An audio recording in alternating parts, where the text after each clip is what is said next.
Que a graça e a paz do nosso Senhor Jesus Cristo estejam com a igreja nesta manhã e nos instruindo segundo a palavra dele, os nossos corações, as nossas mentes. Antes de mais nada, vamos orar ao Senhor mais uma vez.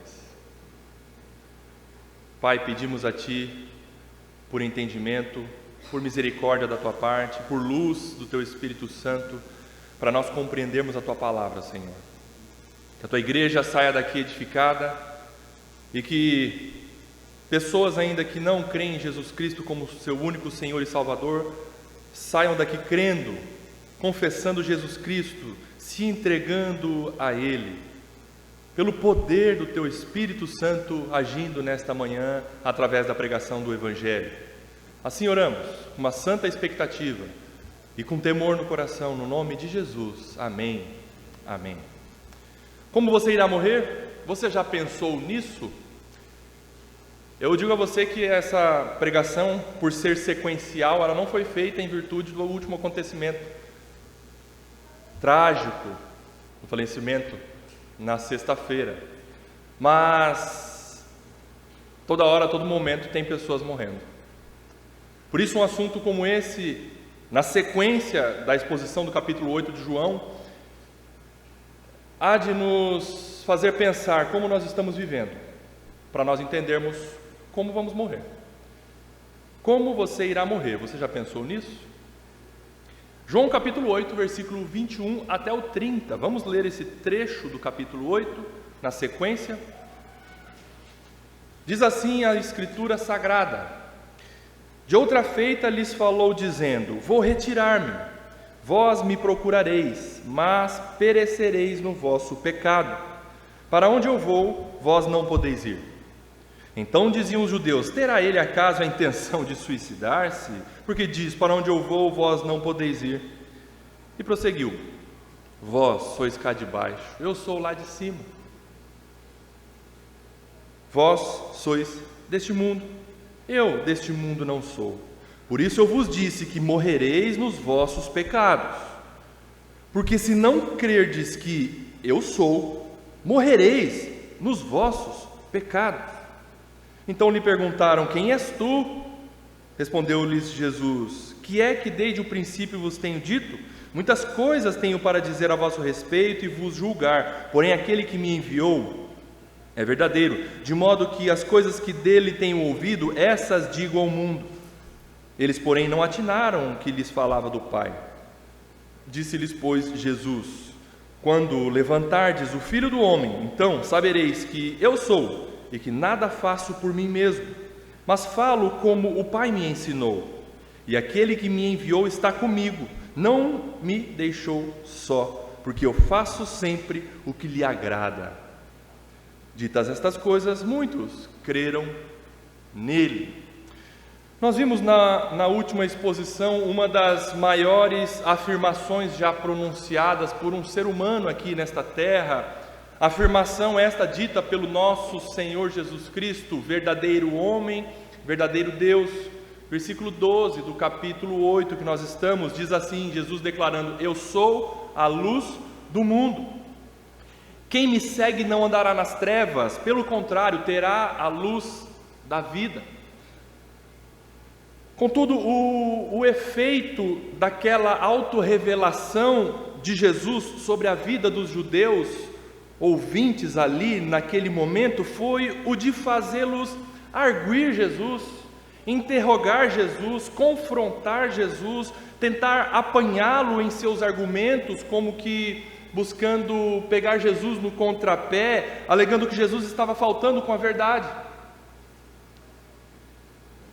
E você precisa saber também que estes mesmos que confrontam Jesus agora, daqui aproximadamente 6 meses, são os mesmos que vão vociferar, que vão gritar enraivecidos: crucificam-o, crucificam-o. Todavia, este não é um problema apenas dos judeus daquela época, este é um problema permanente da raça humana. Como o Dr. Martin Lloyd Jones já disse, aspas, embora o Filho do Homem tenha se oferecido para tudo aquilo que a humanidade necessitava, oferecendo-se como luz, como conhecimento, como entendimento, como a única maneira de reconciliar o homem com Deus e com o próprio homem, abolindo a guerra, introduzindo paz. Ainda assim, diz Martin Lloyd-Jones, o mundo o rejeitou quando ele aqui esteve e ainda continua a rejeitá-lo. Então, a inquietante pergunta que se faz é: o que leva homens e mulheres a fazerem isso? O que leva homens e mulheres a rejeitar Jesus? Qual é a explicação para isso? A resposta é que os seres humanos ignoram as inevitáveis consequências de rejeitarem Jesus.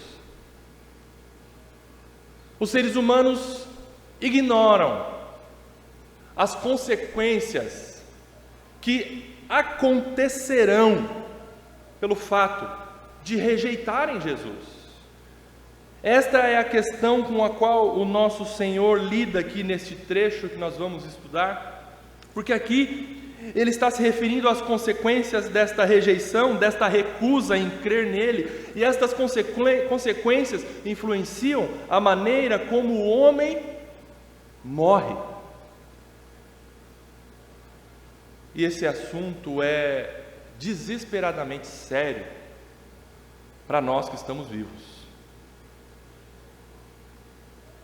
Perceba que Jesus ele volta então a falar com os judeus aqui nesse novo discurso. Diz o versículo 21, de outra feita, ou seja, em outro momento, lhes falou dizendo: vou retirar-me, e vós me procurareis, mas perecereis. Aqui perecer é morrer, mas morrereis no vosso pecado. Para onde eu vou? Para onde ele vai? Para o céu, retornar para o seu trono, retornar para da onde veio. Vós não podeis ir.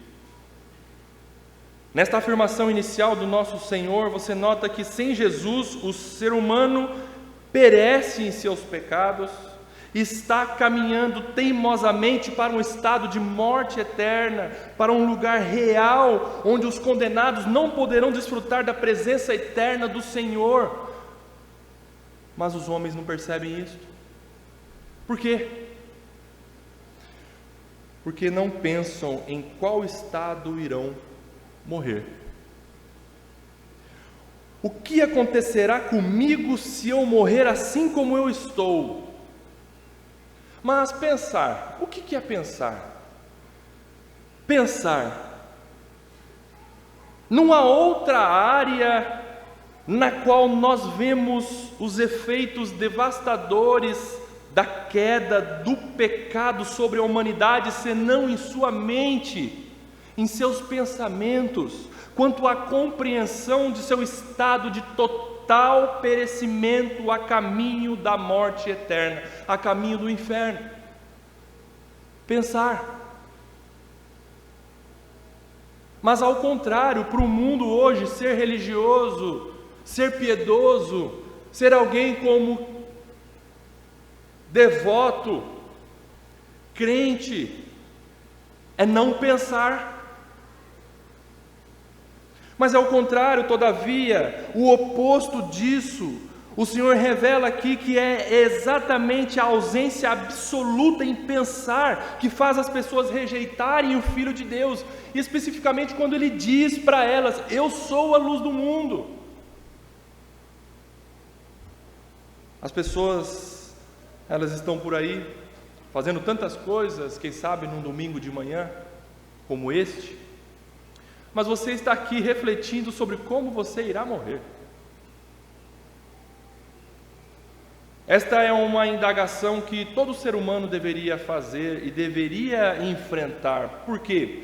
Porque cada um passará pela morte. Existem tantas possibilidades e tantas coisas incertas na vida, mas morrer é uma certeza absoluta. Ninguém escapará dela.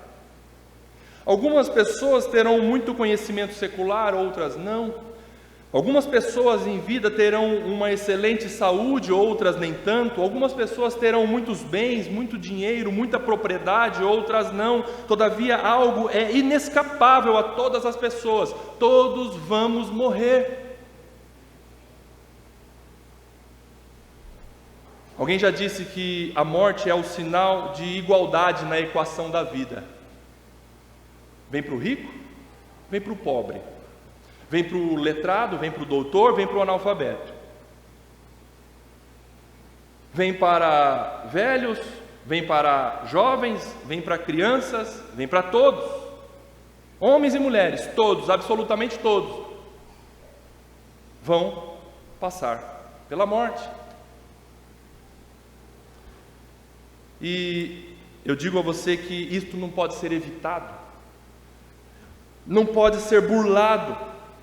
Pode-se fazer o que for para tentar impedir a morte, mas quando chega a hora da morte, ninguém se livra dela. E ela ocorrerá uma única vez, como diz a palavra. Não há uma segunda chance. Você morre uma única vez. Não se aplica a expressão de novo para a morte.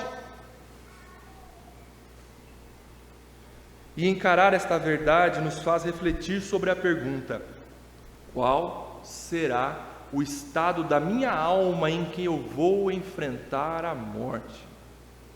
E o nosso Senhor Jesus está deixando bem claro aqui que rejeitá-lo terá efeito no estado em que você irá morrer.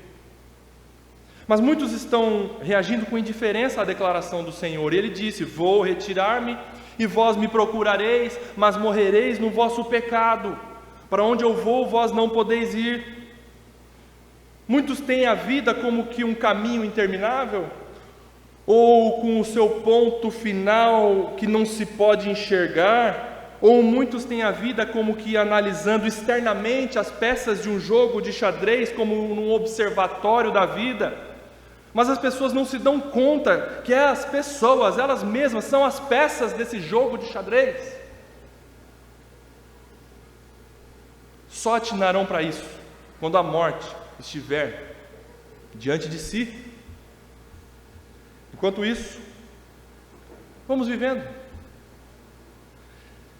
Vamos debater sobre economia. Enquanto isso, vamos falar sobre política. Enquanto isso, vamos falar sobre sociologia. Enquanto vamos vivendo, vamos falar sobre futebol. Por que tudo isso tem interferência na minha vida agora? É agora que importa. A eternidade. O que é a eternidade? A eternidade é um ponto de vista? Eternidade é algo incerto? Eternidade para mim não faz sentido? Deixa eu falar uma coisa para você, preste bem atenção. Você está mais envolvido com o que ocorrerá depois da morte do que com as questões materiais e terrenas. Tudo por causa da inescapável ocorrência da morte. Por isso pense no seguinte: pensar, o seu conceito sobre Deus e o seu Filho Jesus Cristo e a sua relação com Ele irão fazer a diferença em seu leito de morte.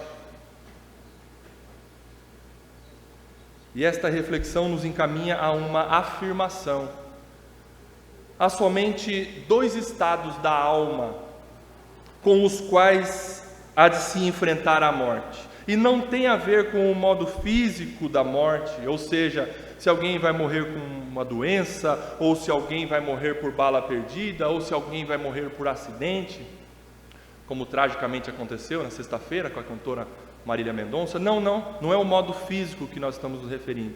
Cristo está se referindo ao estado da alma. E quanto a isso, há somente dois estados da alma que enfrentarão a morte. Ou, primeiro, morrerão em pecado, ou, outro estado, Jesus afirma, morrerá no Senhor, como está previsto lá em Apocalipse, capítulo 14, versículo 13, bem-aventurados os mortos que desde agora morrem no Senhor. Só há dois estados da alma para enfrentar a morte: ou a alma enfrentará em pecado, ou a alma enfrentará no Senhor.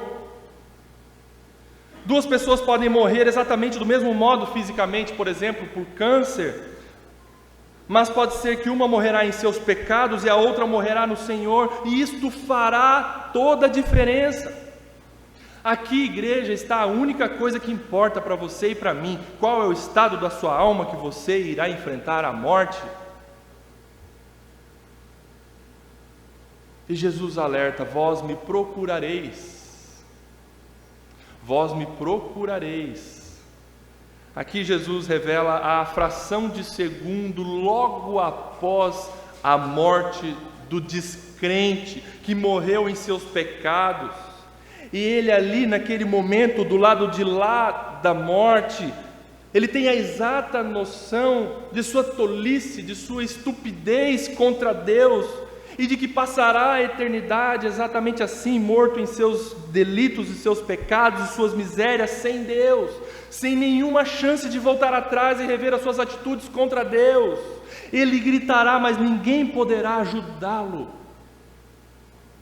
Ele estará alarmado, ele estará desesperado, mas não haverá respostas para ele. O descrente, logo após a morte, está abandonado em si mesmo, diante do silêncio do Evangelho, com seu passado atormentando a sua consciência pelo peso da condenação, da culpa, ao estar perante o reto juiz, diante da ira daquele que julgará a todos. Nesse verso 21, Jesus está mostrando que em breve, conforme a cronologia do relato, ele morreria numa cruz, e ele ressuscitaria dentre os mortos, voltaria para o céu. Mas os judeus aqui, obstinados, teimosos em seus pecados, eles pereceriam inevitavelmente, pois eles estavam endurecidos, eles estavam recusando-se a crer no enviado de Deus, o próprio Eu Sou, o Deus encarnado que estava ali diante deles. Jesus, mais uma vez, ele declara, e você vai perceber depois, quando nós estudarmos a sequência do capítulo 8, que ele repete: Eu sou, eu sou, eu sou.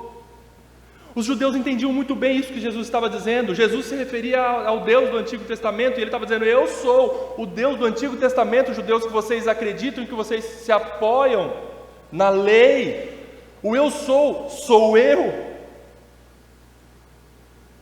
Mas eles não estavam crendo, eles estavam teimosos, e eles rejeitaram teimosamente o Deus encarnado que estava ali perante eles.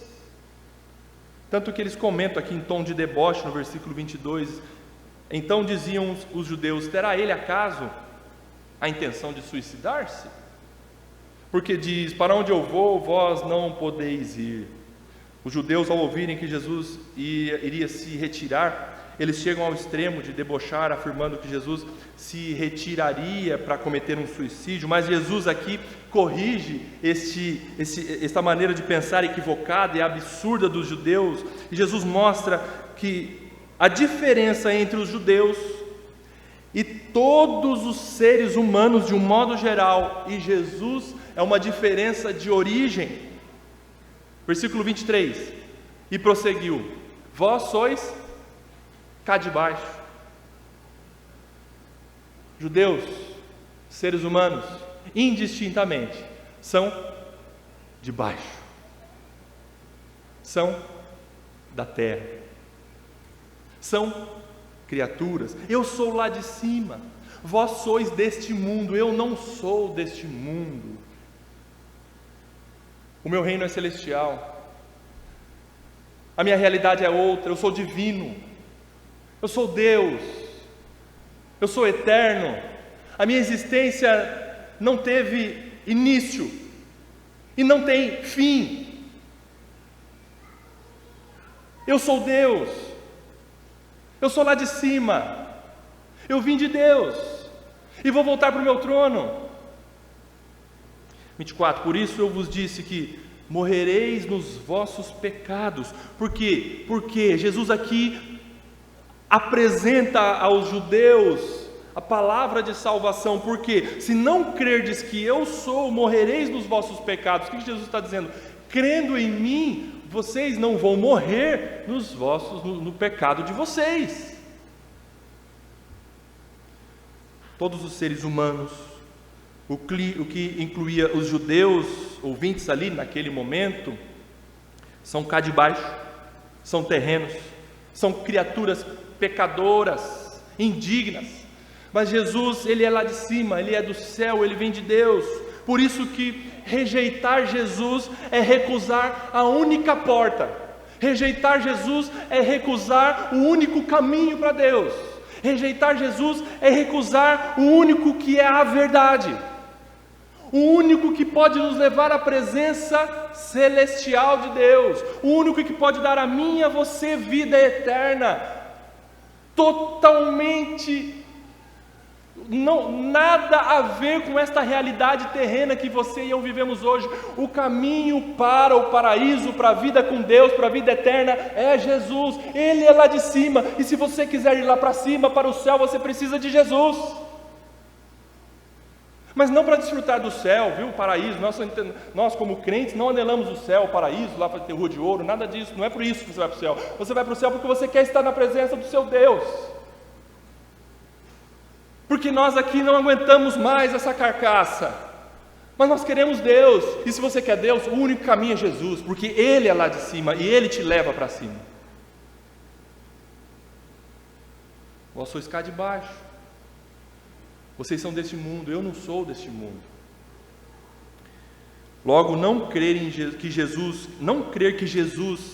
é autoexistente, é eterno, é infinito, é todo-poderoso, é onipresente, é onipotente, é onisciente, é imenso. Não crer nisso é morrer em seus pecados. E morrer em pecado, meu irmão, minha irmã, é a pior maneira de morrer. Porque não é apenas morrer fisicamente, mas também ser banido eternamente da face de Deus, para sofrer para sempre e sempre em um lugar de trevas, em um lugar de sofrimento, em um lugar de tristeza, e usando as palavras do próprio Senhor Jesus, onde haverá choro e ranger de dente. E ainda assim Jesus reafirma a sua autoridade, deixando bem claro aqui para os seus ouvintes. Ele repete, Jesus afirma mediante repetições que Ele é o enviado de Deus. Os judeus perguntam no versículo 25, então lhe perguntaram, quem és tu? Mas Jesus já explicou. Aí eles perguntam, mas quem és tu, quem é você? Respondeu-lhe Jesus, que desde o princípio eu vos tenho dito. Jesus diz para ele, o que eu já falei para vocês? Eu já disse para vocês quem eu sou? Jesus responde aqui mostrando o que já disseram outras vezes, e ele reafirma que o testemunho que dá de si mesmo é o mesmo testemunho daquele que o enviou. Porém os judeus não percebem que ele estava falando do Pai, eles estavam falando de Deus. Olha o 26, muitas coisas tenho para dizer a vosso respeito e vos julgar, porém aquele que me enviou é verdadeiro, de modo que as coisas que dele tenho ouvido, essas digo ao mundo. Jesus mostrando, como nós vimos na última pregação, o testemunho de dois é verdadeiro. O Pai testifica dele e ele testifica dele. Ele vem de Deus e ele fala as coisas de Deus, ele fala as coisas do Pai para a salvação. 27, eles, porém, não atinaram, não pensaram que lhes falava do Pai.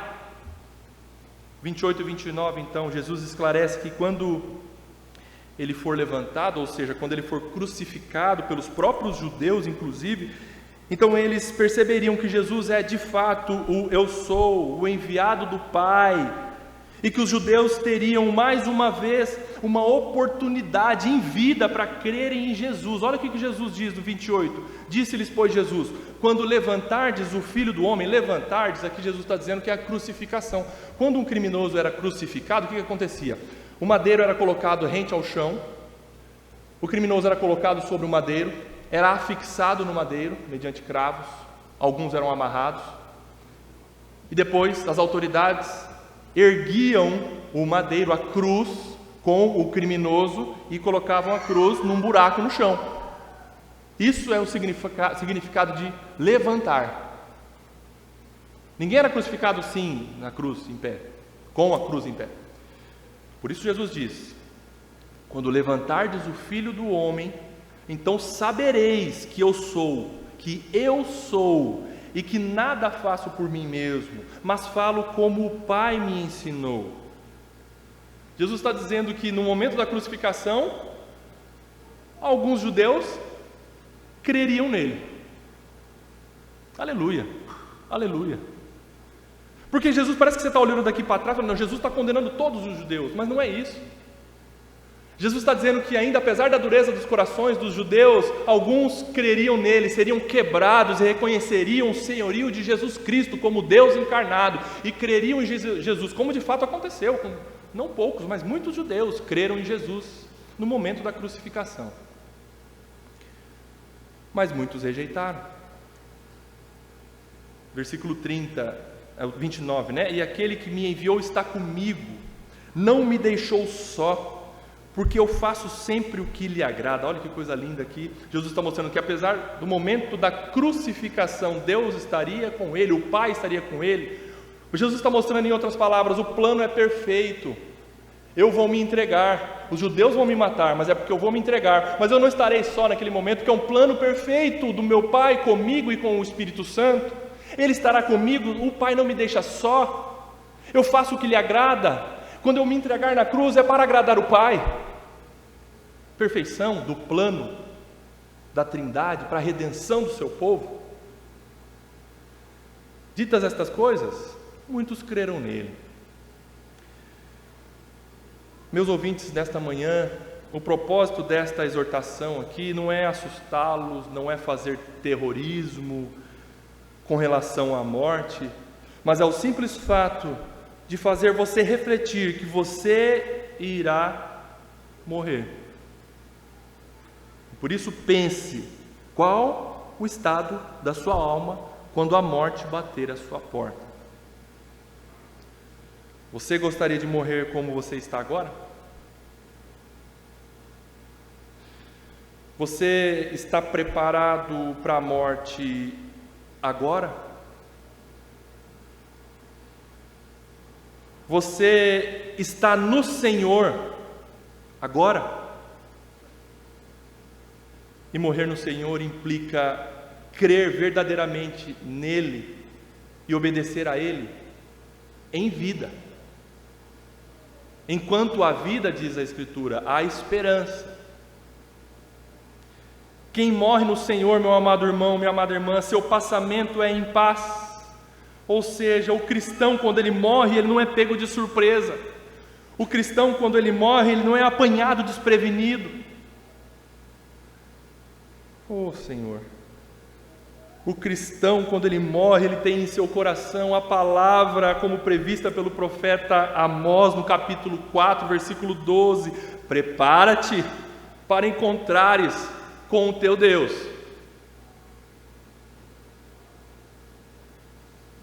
O cristão está se preparando para a morte.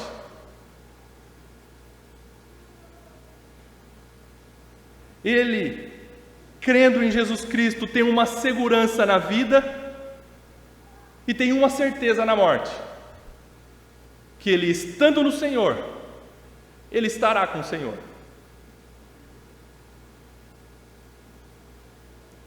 Igreja, quem morre no Senhor sabe, como diz a Escritura, que nós somos peregrinos, nós somos forasteiros nesta terra, nós não pertencemos a este mundo, como diz a palavra de Deus, que a nossa cidadania é celestial, o paraíso é o nosso lar.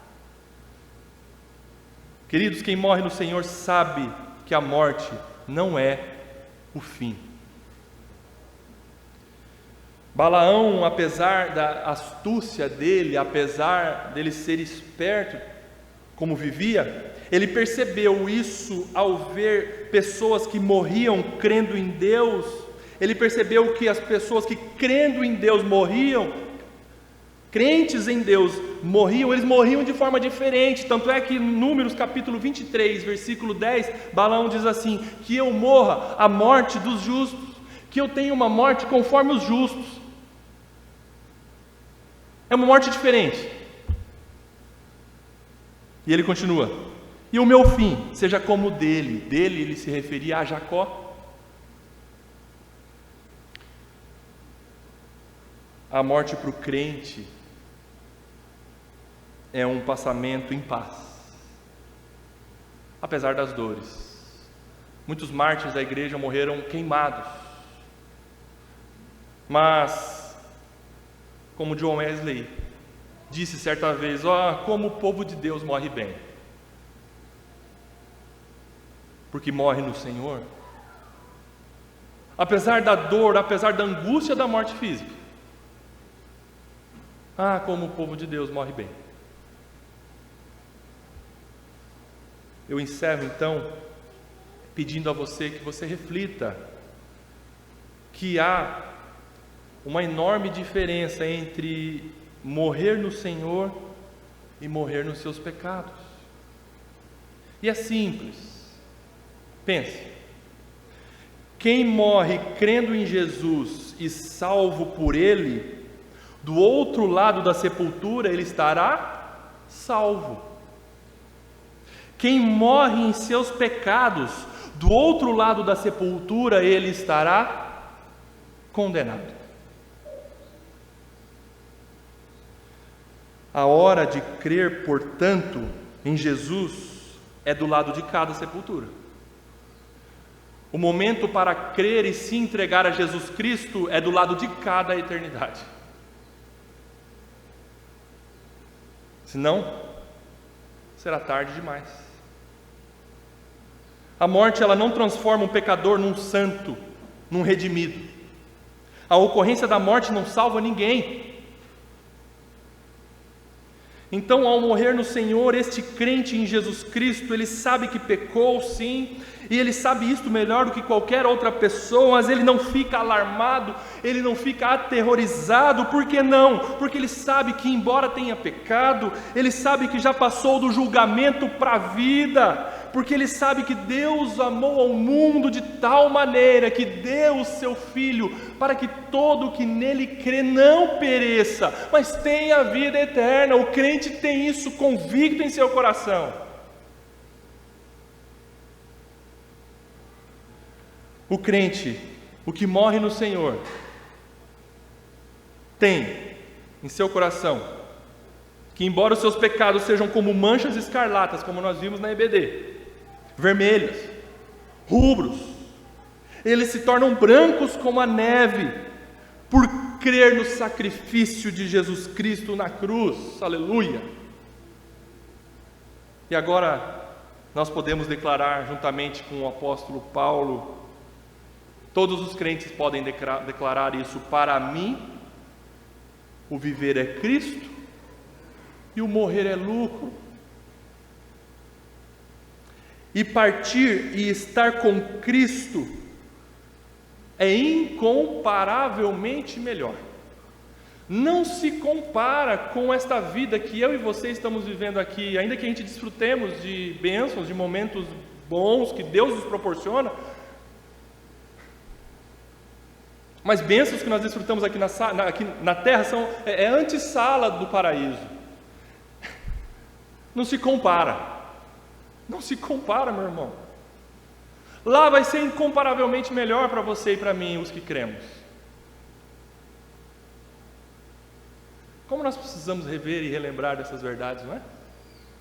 Porque às vezes nós estamos tão bem aqui no mundo, mas é melhor, é muito melhor estar com o Senhor. É o que nós anelamos, é o que a igreja espera e anela e deseja, e acontecerá. Embora reconheça que pecou, embora reconheça que é miserável pecador, o cristão, contudo, ele está apto a cantar: quando terminar esta vida e lá no céu eu chegar, haverá uma multidão de irmãos esperando para me abraçar.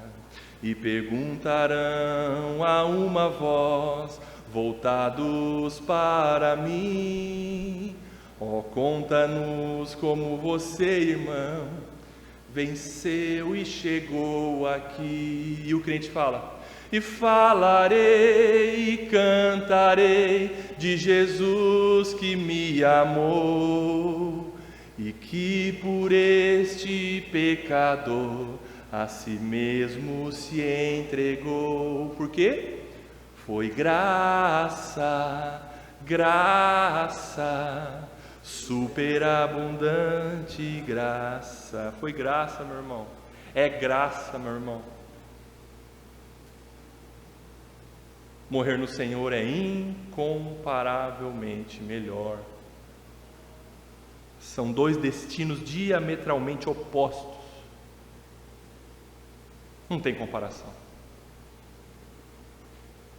Jesus Cristo pagou a nossa dívida, que para nós era impagável, e agora em Cristo já não há mais condenação. Por quê? Porque há absoluto e completo perdão. Morrer no Senhor não significa que você deixou de ser pecador, mas morrer no Senhor significa que Deus te declarou justo por meio da justiça de Cristo Jesus, e Ele te perdoou, e Ele te salvou, e Ele te recebeu como filho, e há então absoluto perdão. Você percebe agora o indisfarçável contraste entre a pessoa que morre em seus pecados e a que morre no Senhor, crendo em Jesus Cristo como seu único Senhor e Salvador? Percebeu a diferença? Por isso, ao encerrar, eu pergunto: você está em seus pecados ou você está no Senhor? Isto é a única coisa que importa agora para você. Se você está em seus pecados, arrependa-se. Arrependa dos seus pecados. Creia em Jesus Cristo e seja salvo da ira vindoura. O momento é agora. Porque a morte para o crente não é um passo para o desconhecido, a morte para o crente não é um salto livre e solitário num abismo, mas é a passagem segura para a plena e interminável companhia gloriosa com o Pai e com o seu Filho. Deus que esteve com o crente em vida, Ele estará com o crente na morte, para recebê-los ou para recebê-lo, e por graça declarar: muito bem, servo bom e fiel. Você foi fiel no pouco, e eu o porei sobre o muito. Venha, entra no gozo do teu Senhor e participe da alegria aqui no meu céu.